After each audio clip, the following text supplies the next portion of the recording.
Si vous ne le faites pas, rien ne sera possible.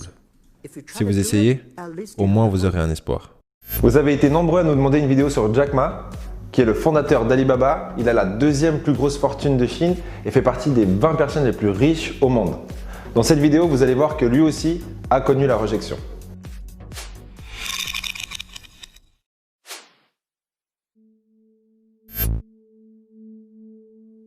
Commençons par où vous en êtes aujourd'hui. À quel point Alibaba est grand? Combien de personnes se connectent tous les jours? Combien de personnes se connectent par semaine? À quelle vitesse grandissez-vous? Nous avons plus de 100 millions d'acheteurs qui se connectent à notre site tous les jours. Et nous avons créé 14 millions d'emplois en Chine, directement et indirectement. Et nous sommes passés de 18 personnes à 30 000 personnes. 18 personnes dans mon appartement et maintenant nous avons un campus entier. En comparaison à 15 ans en arrière, nous sommes grands. Mais en comparaison à 15 ans plus tard, nous sommes juste un bébé. Vous avez essayé d'entrer dans 3 universités. À chaque fois, ils vous ont rejeté. J'avais essayé, il y avait cet examen que les jeunes, en fait si vous vouliez aller à l'université, vous deviez passer cet examen. Et j'ai échoué 3 fois. Mais j'ai beaucoup échoué. J'ai échoué pour les choses marrantes pour lesquelles j'ai échoué, par exemple un test en école primaire 2 fois. Et j'ai échoué 3 fois en école secondaire.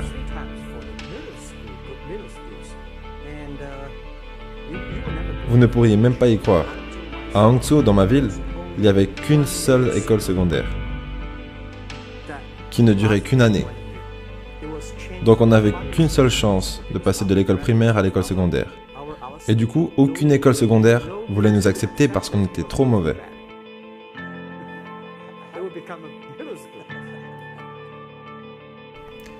Quel effet ça a eu par contre de vous faire rejeter? Vous savez, je pense qu'on doit s'y faire. Nous ne sommes pas si bons. Même aujourd'hui, nous avons encore beaucoup de gens qui nous rejettent.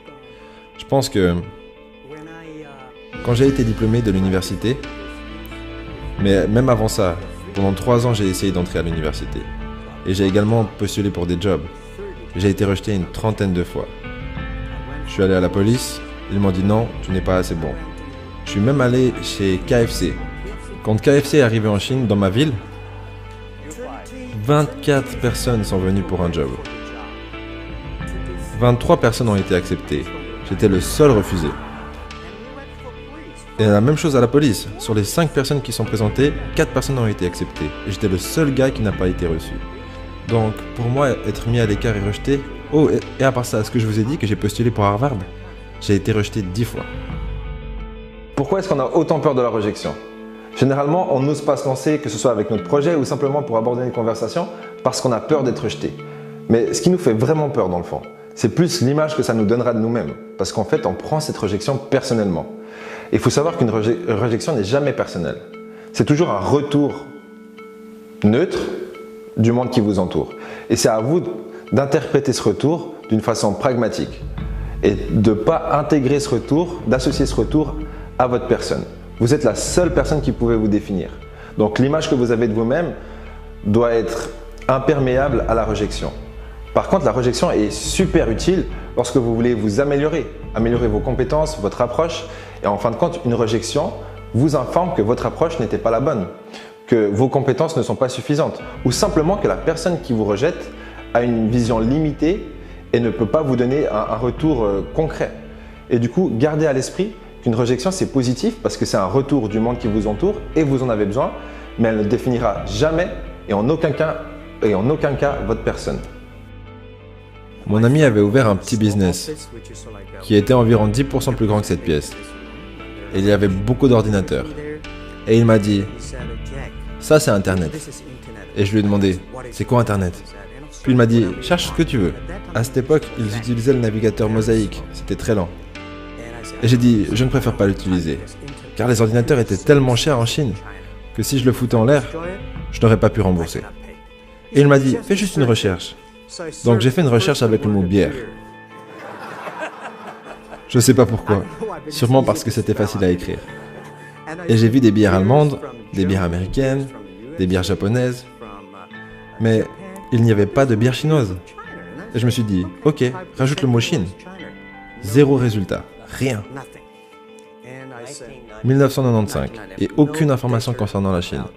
Donc j'en parle à mon ami et je lui dis, pourquoi pas créer quelque chose concernant la Chine? Et donc on a créé une petite page toute dégueu, qui s'appelait China. Oh, c'était une sorte de traduction et du coup, on était listé publiquement. Et là, on a été choqués.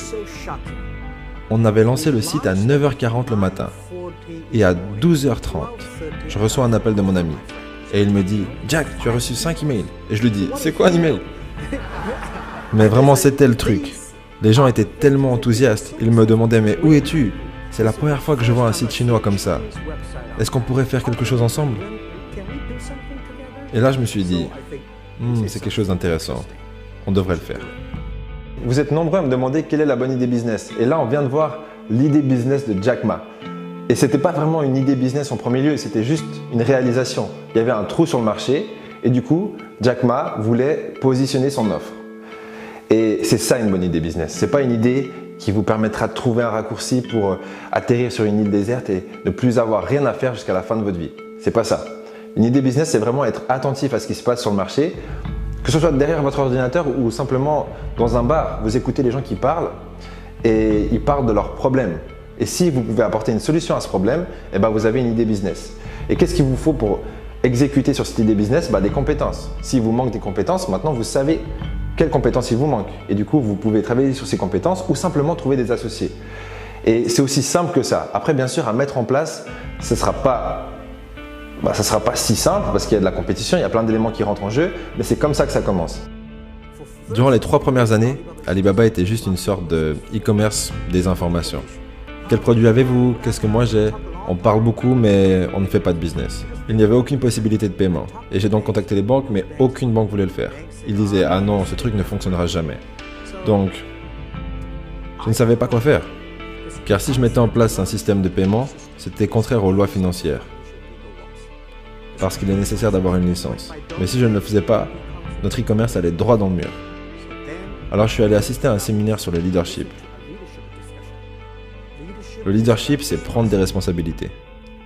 Et après avoir suivi cette présentation, j'ai passé un coup de fil à mes amis, mes collègues avec qui je vivais dans mon appartement, et je leur ai dit, faites-le maintenant, immédiatement.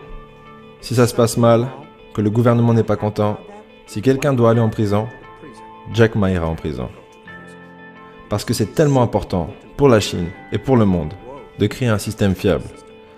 Mais si tu ne le fais pas, et ne le fais pas correctement, vol, blanchiment d'argent ou manque de code dans les transactions, c'est moi qui t'envoie en prison. Donc c'était ma façon de voir les choses. Et les gens n'aimaient pas ça. Mais tellement de personnes à qui je parlais durant cette période concernant Alipay me disaient c'est l'idée la plus stupide que tu n'as jamais eue. Et je disais je ne pense pas que c'est stupide du moment que les gens l'utilisent. Maintenant, il y a plus de 800 millions de personnes qui utilisent Alipay. Au départ, quand j'étais jeune, je pensais que tout était possible. Maintenant, je sais que tout n'est pas possible. Il y a des choses auxquelles nous devons penser. On doit tenir compte des autres, tenir compte des clients, de la société, ses employés, ses actionnaires. Il y a tellement de choses. Mais si vous continuez à travailler dur, il y a des solutions. Je pense pas vraiment que j'étais très enthousiaste concernant ce qu'on faisait au départ. Durant les 5 premières années, je voulais juste survivre. Et 5 ans plus tard, C'était en 2000. oui. Et après coup, je me suis dit, waouh, la vie de tellement de gens a été changée. J'étais tellement content. Vous savez, pendant les 2-3 premières années, nous avons fait aucun revenu. 0 revenu. Mais on était tellement motivés à continuer de travailler. Vous savez ce qui s'est passé une fois? Je me souviens, une fois quand j'étais au restaurant et que j'étais en train d'essayer de régler la note. Le propriétaire du restaurant vient me voir et me dit « Monsieur, votre note a déjà été payée par quelqu'un. » Et sur la note, c'était écrit « Bonjour Monsieur Ma, je suis l'un de vos clients d'Alibaba Group ou plutôt de la plateforme Alibaba, je gagne beaucoup d'argent et je sais que vous n'en gagnez pas. J'ai donc réglé la note pour vous. Si vous ne le faites pas, rien ne sera possible. Si vous essayez, au moins vous aurez un espoir. C'était l'histoire d'un jeune homme qui rentre dans un bar pour commander un verre.